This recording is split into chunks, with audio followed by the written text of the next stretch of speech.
All right. Fuck, I was a bit gung-ho with pressing that record button. I just sort of went for it.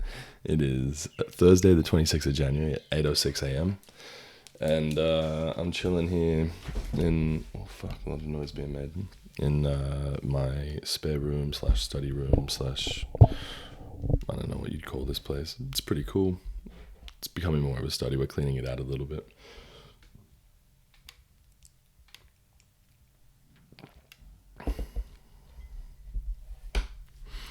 I don't know what to talk about today. I'm exhausted. I'm back in the gym. All I want to do is sleep. I did a back workout yesterday, back and biceps, and all I want to do is sleep. I have no interest in fucking being awake right now. And I watched a video when I was younger, and it was, I can't remember the guy. It was when I was an up and coming wannabe bodybuilder, and I watched this video, and this guy asked a question like, I'm in the gym, man, all I want to do is sleep. Like, he said he was napping 3 or 4 times a day, and this advice this other guy gave him was think about babies, right? When they're growing up, all they do is sleep. All they want to do is sleep. It's because they're growing. So the same too can be applied to you. As you build your muscles, as you're building up your body needs to rest so it can recover. It needs to sleep. And so I think that's interesting. And so I'm fighting sleep.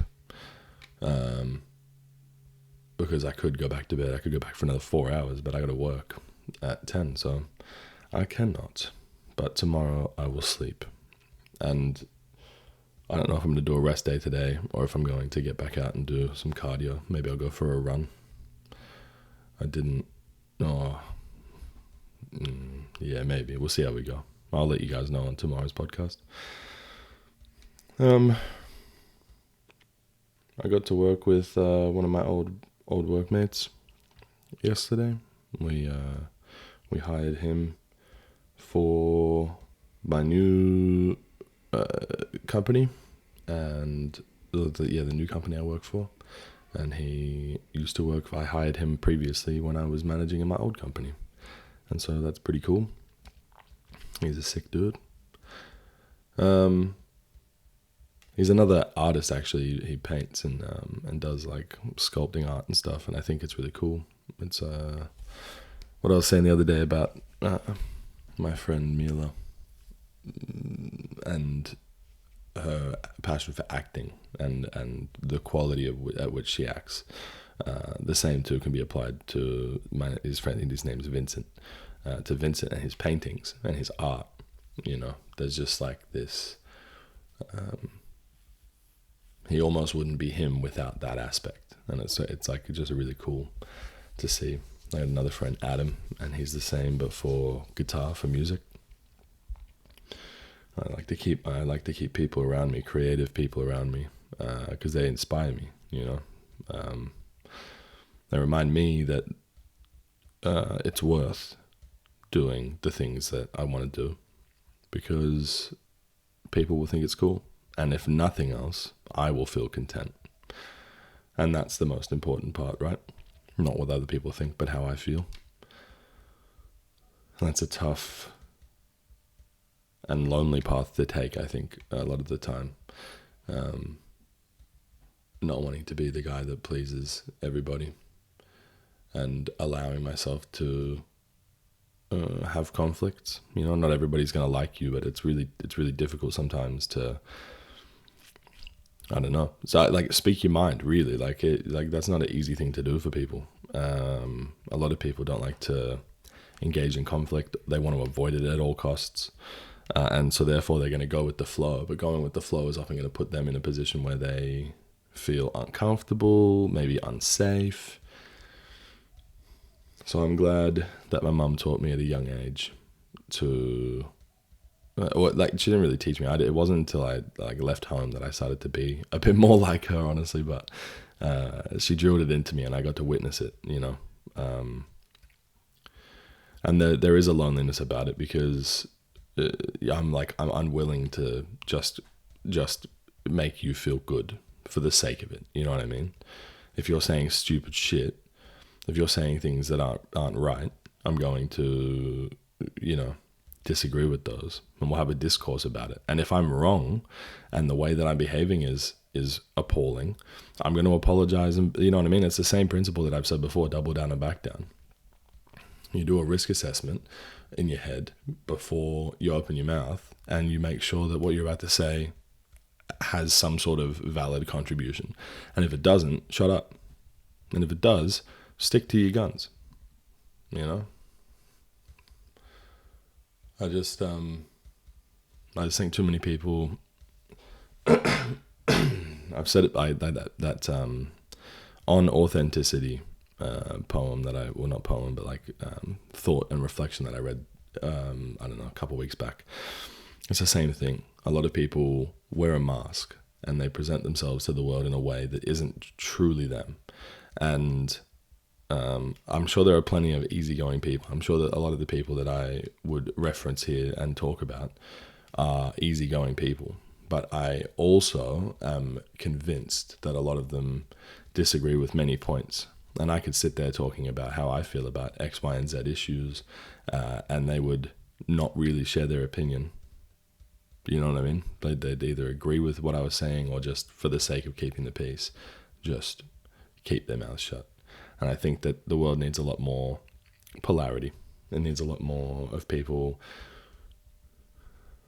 I guess, not arguing with each other, disagreeing with each other, having discourse. You know what I mean? Like, if a disagreement creates conversation, and that conversation creates discourse, and that discourse creates new perspectives, as long as both of the participants are open. And I think maybe that's probably what the world needs more of, open-mindedness. Not in the sense of like, you can convince me that fucking the earth is flat, not in the sense of you can convince me of like certain ridiculous things, but again, coming back down to that question, why do you think the things you think? Where did those thoughts come from? How did you form that thought? Because at one point in time, you didn't even know what that was. And now you've got this really strong opinion about it, and you haven't really considered any other opinions. Because you listen to your dad, or you listen to your mum. That's how intergenerational trauma happens. That's how, my dad hit me, so I'm going to hit my kids, and then they're going to hit their kids, and so on, or my dad hated gay people, and I think that they're sinners and they're evil. And so I'm going to also teach that rhetoric to my kids, and now my kids are going to grow up, casting out anyone with any inclination other than straight. It's just one of those things where it's just, you've got to pay attention to where your thoughts are coming from, and you got to question your own thoughts, and that's a difficult thing to do. Maddie and I were talking.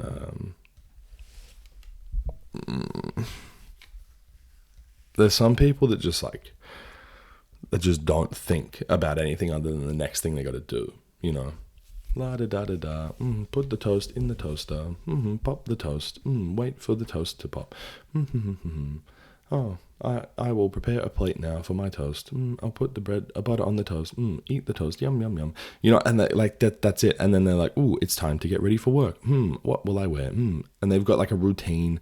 They've got like a system in place, but they're not thinking about like, while I'm sitting there eating my toast, I'm thinking about like, okay, what's going to happen tonight? How's the dynamic of this? And then I'm sitting there, I'm also thinking, I should contact this person or that person. I wonder how they're doing. I wonder what the dynamic of our relationship would be like if I didn't reach out in the next couple of weeks. And I'm constantly thinking of, I wouldn't call it overthinking. It's like I'm just being conscious of all the moving parts of my life, And I summed it up pretty quickly with Mads yesterday. How we are the sum of everything we've touched, smelled, tasted, thought, read, heard, experienced, right? We're the sum of our experiences. Some people are still adding up. You know what I mean? Like obviously I will add to my sum, but some people haven't hit a sum yet. And they're still adding up. And that's fine. There's a process for that. But some people are, 10 years older than us, and they're still adding up. And they're just not conscious. They're not thinking, and they're not in the same world, in that, if that makes sense. And it's really hard. You got to think about, like, when you have those conversations. When I, for example, when someone says something and I got to disagree with them, are they with me? Like, can I convince them? Am I bringing an argument to the table that they're just going to defend their argument because they think I'm calling them stupid? Are they saying that because they actually think that? I think there's another responsibility there, right? It's like, you've got a responsibility to think freely for yourself. And then you've also got a responsibility as someone who thinks freely to understand that other people don't. And you've got to pick and choose who you're going to argue with. Because you see, like, you'll see arguments on, I don't know, you'll see like Facebook arguments or anything. Karens, think about Karens. They have this entitlement and they have this idea of themselves, and they dismiss anything else. And if you argue with a Karen, they're going to turn around and they're going to start attacking other things because they feel attacked. So they're just going to lash back out. And it's like, it's not productive, it's not constructive. And even though their behavior is abhorrent and inappropriate, we're only adding fuel to the fire by arguing with them, because they are, quite frankly, too stupid to realize that they're wrong. And you will never convince them that they're wrong. And if you can swing that pendulum a little bit too far towards you being the one in the wrong, and you'll see it's the balance of reactions, right? You get offended that someone could have said something so stupid or could be so rude, and so you say something to them, and then they take that as a challenge that they are wrong, and they have probably been told that they are wrong their whole life, and so then that moment becomes, well, no, fuck you. And then it just continues and continues, and it spirals upwards. Or, I like to think about, like I said, a pendulum. It doesn't slow down. You can get a pendulum eventually to slow down and stop, or you can keep swinging it until it ends up being flipping around one way and being turned on its head. And a lot of the times, the people that are most frustrated are the ones that are not the Karens. They're the ones reacting to the Karens. And so you'll see these reactions turn physical, or you'll see these reactions turn into something much bigger than they needed to be. And it's over something as simple as, like, a parking spot or a spot in line, or, you know what I mean? And it's like, it's interesting to think about where a Karen's behavior is based on entitlement. And then the argument that ensues is based on, again, entitlement, right? You can't disrespect me like that. That sounds a whole lot like entitlement. So how are we, as a society, going to combat, I'm using Karens as an example, but how are we going to combat that behavior? You have to understand that not everyone's out to get you. It's not a personal thing, This guy the other day that was angry at me for making a prank call, he wasn't angry at me. He was angry at the years of shit that he put up with from other people. And he'd likened me to that. And the feeling that the prank call had given him gave him the same feeling as those other feelings had given him. Whether they were much worse, whether it was valid or not. So my responsibility as someone who, I guess, claims to be a little bit more conscious. I don't want to say woke, because I don't believe that. Just, I'm here, I'm present, I'm paying attention. My responsibility is to understand that his anger is misplaced, and not blame him for that, and not ridicule him for that, but to also not accept that anger is at me. And I have two ways of doing that, right? Doubling down or backing down. I can either say, oh, you're a fucking dickhead, and then start a physical altercation, or have these sore spots and sore feelings and emotions come up, or I can apologize and just let it be. It is what it is, man. But do I have to be the big dog? If someone disrespects me, do I have to disrespect them back? Eye for an eye? Or am I not that important? See, I'm not above being disrespected. It doesn't feel good, but you got to know, is that person disrespecting you because they want to disrespect you, or is that person disrespecting you because they don't understand where your respect boundaries lie?